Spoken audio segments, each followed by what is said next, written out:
Hello বন্ধুরা, আমার নতুন একটি ভিডিওতে তোমাদের সকলকেই স্বাগত জানাই। আজকে বানাবো পনিরের ডালনা। আমি পুরো পনিরের ডালনাটা আমার নিজের মতো করে বানিয়েছি। চলো দেখে নিই আমি কি করেছিলাম। আমি প্রথমে এখানে পনিরটাকে টুকরো টুকরো কেটে নিয়েছিলাম একটা আলুটাও আমি পনিরের মতো টুকরো টুকরো করে কেটে নিয়েছি। আর এখানে নিয়েছি দুটো লঙ্কা কুচি, যেহেতু মারাত্মক ঝাল লঙ্কাগুলো, সেটা আমি দুটো নিয়েছি। আপনারা আরও ঝাল খেলে বেশি নেবেন। ফ্রিজে একটু মটরশুঁটি ছিল, সেটাও আমি দেবো, এখানে বার করে নিয়েছি। আর এখানে একটা পেস্ট বানিয়েছি। পেস্টের মধ্যে ছিল পোস্ত, কাজু বাদাম, চারমগজ, আমন্ড, আর নিয়েছিলাম কাশ্মীরি লঙ্কা। যেহেতু আমার বাড়িতে কাশ্মীরি লঙ্কা ছিল, তাই আমি সেটা নিয়ে একটা পেস্ট বানিয়ে রেখেছি। আর এখানে নিয়েছি পেঁয়াজ আর রসুন, সেটা কুচি কুচি করে কেটে নিয়েছি।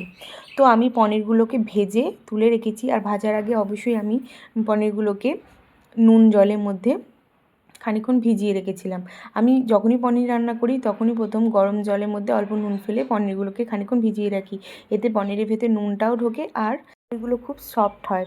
তারপরে ভেজে নিয়েছিলাম। এবার আমি কড়াইতে পরিমাণ মতো তেল দিয়ে দিয়েছি। তেলের মধ্যে দিয়েছি গোটা জিরে, শুকনো লঙ্কা, তেজপাতা আর গরম মশলা ফোড়ন।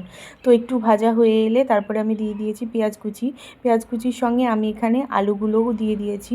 আলু যেহেতু আমি আগে থেকে সিদ্ধ করিনি, আর সিদ্ধ করলে খুব একটা টেস্ট হয় না, এইভাবে কষিয়ে কষিয়ে রান্না করলে খেতে খুব ভালো হয়।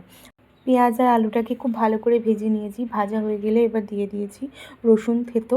রসুনটাকে আমি হালকা করে থেতো করে রেখেছি, সেটা দিয়ে দিয়েছি। আর দিয়ে দিয়েছি আদা আর লঙ্কা বাটা। আদা আর লঙ্কা বাটা আমি আগে থেকে পেস্ট বানিয়ে রেখেছিলাম, সেটা দিয়ে দিয়েছি। আর কাঁচা লঙ্কা কুচিটাও দিয়ে খানিকক্ষণ মতো নাড়াচাড়া করে দিয়ে দিয়েছি কাশ্মীরি লঙ্কা গুঁড়ো। কাশ্মীরি লঙ্কাটা একটু বেশি করে দিয়েছি কালারের জন্য। আর দিয়ে দিয়েছি এখানে পরিমাণ মতো ধনে গুঁড়ো। আর মটরশুঁটি কলাইটা দিয়ে এবার আমি আলুর সাথে আর মশলার সাথে খুব ভালো করে তেলের মধ্যে একটু নাড়াচাড়া করে নিলাম। তো তেলের মধ্যে নাড়াচাড়া করে নেওয়ার পর এবার আমি দিয়ে দিচ্ছি অল্প করে জল। আর জল দিয়ে মশলাটাকে খুব ভালো করে কষাবো। এখানে মশলাটাকে কিন্তু 2-3 বার জল দিয়ে কষাতে হবে, নাহলে কিন্তু মশলা থেকে গন্ধ ছড়ার সম্ভাবনা থাকে। তো আমি এখানে আলু, মটরশুঁটি, মশলা সব কিছু ভালো করে কষিয়ে নিয়েছি। সাইড থেকে আমার তেল ছাড়ছে। এবার আমি একটু চিপে দেখে নিচ্ছি আলুগুলো সিদ্ধ হয়েছে কি না। আমার আলুও খুব ভালো সিদ্ধ হয়ে এসেছে। এবার আমি আগে থেকে যে পেস্টটা বানিয়ে রেখেছিলাম সেই পেস্টটা দিয়ে দেব। তবে এই পেস্টটা না অল্প আঁচে দেবেন, খুব বেশি কষাবেন না। এই পেস্টটা যেহেতু কাজু বাদাম আছে, তাই অল্প আঁচে 3বার নেড়ে নাড়াকাটা করে, আপনারা যদি গ্রেভি খান তো পরিমাণ মতো জল দেবেন। আমি এখানে একটু গ্রেভি গ্রেভি পছন্দ করছি, যেহেতু রুটির সাথে খাবো। তো এখানে গ্রেভির জন্য আমি একটু দিয়ে দিয়েছি, একটু বেশি করেই জল দিয়েছি। আর জলটা একটু গরম ছিল, তো গরম জল দিয়ে দিয়েছি। আর টেস্টের জন্য দিয়ে দিয়েছি চিনি। অবশ্যই পনির একটু মিষ্টি মিষ্টি খেতে বেশি ভালো লাগে, তো আমি একটু চিনি দিয়েছি বেশি করে। আপনারা না খেলে এটা অ্যাভয়েড করে যাবেন। আমাদের বাড়ির লোক একটু ঝাল কমই খায়, সেজন্য আমি এখানে শুকনো লঙ্কা দিই নাই। আপনারা ব্যবহার করলে করতে পারেন। অবশ্যই আপনারা ঝাল কেমন খান সেই অনুযায়ী করবেন।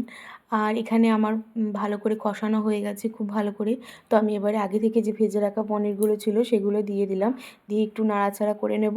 আর আমি একটু যেহেতু গ্রেভি গ্রেভি রাখবো রুটির সাথে খাওয়ার জন্য, সেহেতু আমি এখানে একটু জল দিয়েছি। আর আপনারা যদি এরকমই নামাতে চান তো আপনারা এরকমই নামাতে পারেন।